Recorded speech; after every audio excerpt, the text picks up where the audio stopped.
All right, so get this. For today's deep dive, we're diving into Alita, Battle Angel. Okay. You know that movie with the cyborg warrior woman? Yeah. Yeah. But here's the thing. You sent in this awesome YouTube video essay, and it's in Spanish, by the way, It is. It is. that Yeah. breaks down the entire film through the hero's journey and the Enneagram. Yeah. I know, right? It's wild. When you first hear it, it's like, how do those two things even go together? Yeah. But it's really cool how they connect those dots. It's like one is this classic storytelling and the other is like personality type. So Yeah. before we get ahead of ourselves, just for those of us who haven't like cracked open our Joseph Campbell in a while, what is the hero's journey? Like, Yeah. refresh my memory. So the hero's journey, you can think of it as like the blueprint to every story we love. Right? Like think about Star Wars, Harry Potter, even going back to like ancient myths. Totally. They all follow this same pattern. Yeah. And it's this timeless, like narrative recipe Right. for how a hero goes from zero to hero. Like Luke leaving Tatooine or Harry leaving that cupboard under the stairs. It's like, Exactly. that's the moment where their ordinary world flips upside down. Yes, exactly, yeah. Okay, and they go through all these trials and tribulations and they come out like changed people. Exactly. Transformed. Right, okay. Yeah. And Joseph Campbell, he's kind of the one who put this on the map. He had these 17 stages in his book, A Hero with a Thousand Faces. But this YouTube video focuses on a consolidated 12-stage structure by Christopher Vogler. Oh, okay. Yeah. Which makes, I mean, Vogler, he's a Hollywood screenwriter, so it's probably a little bit more. Yeah, he's like, all right, let's streamline this. This is how we're going to make some money. Let's get to those 3 acts. Yeah, exactly. All right, so how does Alita fit into all of this? So this video, it goes step by step through her journey, and they match scenes to each of these 12 stages. Okay. But here's where it gets really cool.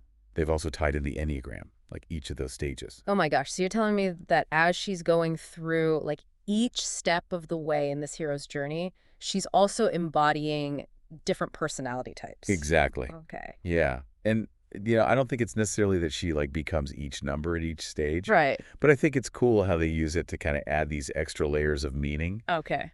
to her actions. And it's cool because it's like these are all archetypes within ourselves. Right, we all have a little bit of every number. Exactly. Yeah. Exactly. Okay, I'm very excited to see how this plays out. Yeah, this is going to be good.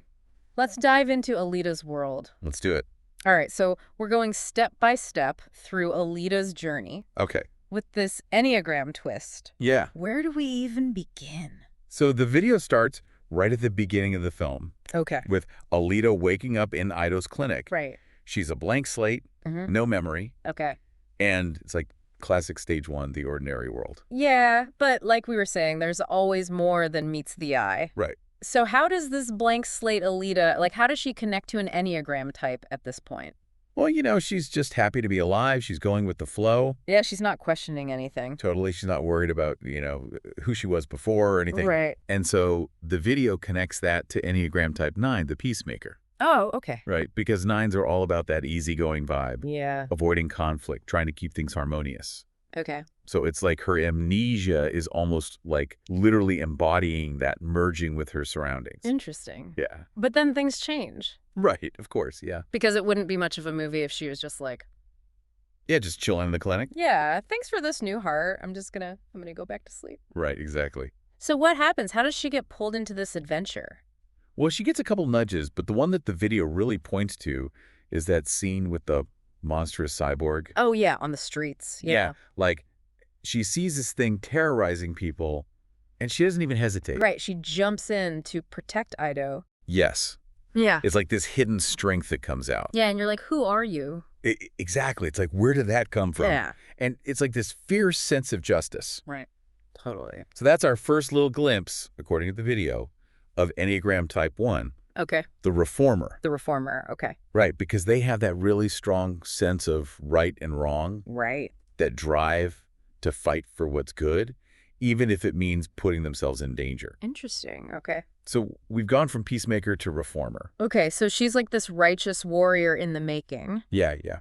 But she's still figuring things out at this point. Right. When does she like fully commit to this hero thing? Well, that's stage 3, Okay. crossing the threshold. Okay. So it's like that point of no return, Okay. right? Like for Dorothy, it was stepping into Oz. Neo taking the red pill. Yeah. Okay. So for Alita, It's when she chooses to join the Hunter Warriors. Oh, Like yeah. she's diving headfirst into this dangerous world. Big time. Yeah, and it's interesting because she's literally like suiting up for it. It's like a cyborg makeover montage. Right.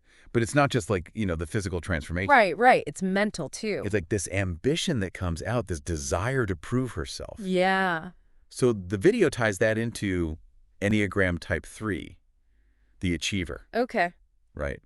Because they want to excel. They want to be seen. Yes, be seen as competent, make a name for themselves. And it's like when she puts on that Hunter Warrior gear, she's stepping into that energy. Totally. Yeah. But we all know, All right. even the most driven heroes face some serious challenges. Oh, absolutely. And this is a movie called Battle Angel, so you know it's about to get real. Right. Yeah. So talk to me about stage 4. What is it? So stage 4 is the ordeal. Yeah. And Alita goes through a lot, but the video really focuses in on the motorball race, Oh, okay. especially like that part where she's down in the cavern. Yeah. And it's like this descent into the underworld, Oh, wow. both literally and metaphorically. Whoa. Okay, now we're getting some symbolism. Yeah. Because it's like she's battling these other cyborgs in the arena, But but... she's battling something within herself, too. Right, exactly. Yeah, and so the Enneagram connection here is type 4, the individualist, Okay. because that isolation in the cavern, Yeah. the way that she's forced to confront, her deepest fears, Yeah. her shadows, her emotions, that's all very type 4. Okay, yeah, and I mean, she's dealing with a lot, Like, Yeah. she's got these ancient warrior instincts in this body that's more machine than human. Right, exactly. So it makes sense that she would have to go through this, like, really intense inner battle. And, 4s, they often feel like they don't belong, like they're different. Yeah. And, I mean, Alita's backstory, her body, like, it all plays into that. Totally. So it's like, that feeling of being an outsider, it's only by facing that, by going into that darkness, Yeah. that she can really come into her power. Right. Yeah. So she's staring down these demons in the cavern, Yes. and it seems like she comes out even stronger, so what happens next? She does. She survives the ordeal, which is huge in itself. Right. But more importantly, she discovers something incredible. Her lost berserker armor. Oh, wow. Okay, so this isn't just like a cool weapon. No. It's like a symbol of her past. It's a key to unlocking who she truly is. Wow. And that's stage 5, the reward. It's like all the pieces are starting to come together. Right. But I bet this also raises more questions for her. Of course, yeah. Where does the Enneagram fit in with all of this? So this stage is linked to Enneagram Type 5, the investigator. Okay. Because remember, 5s are all about knowledge, understanding. They have this insatiable curiosity. Yeah. And for Alita, finding that armor, it's like uncovering a vital clue. Yeah. It sparks this desire to learn more, Okay. to dig deeper into her past, It's like this quest for self-discovery. Exactly, yeah. And the stakes just keep getting higher, right? I mean, we're not even done with her journey yet. There's so much more to come. It's like finding that missing piece can make things a lot more complicated. Oh, totally. It's not always like, oh, I found the answer, everything's better. Right, and especially for Alita. I mean, she's got this amazing armor now. It's like a connection to her past. But there are still all these threats out there. Exactly. So where does she go from here? Well, this is where stage 6 comes in. It's called the road back.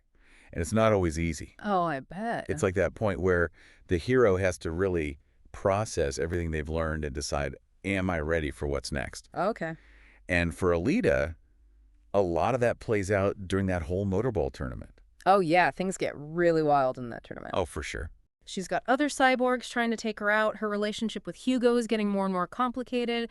And then there's that whole face-off with Zapan. Intense. Talk about a test. So how does the Enneagram play into all of this?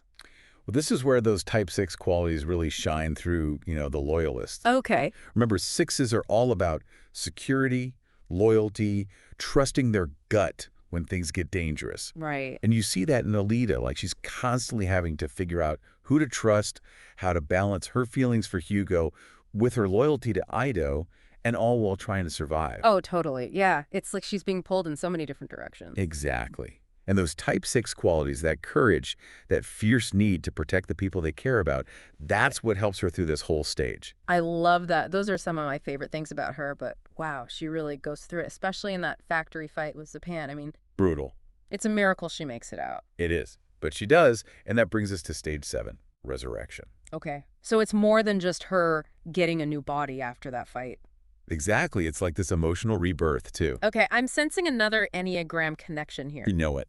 The video connects this stage to Enneagram Type 7, the enthusiast. Okay. And when you think about it, it makes sense, right?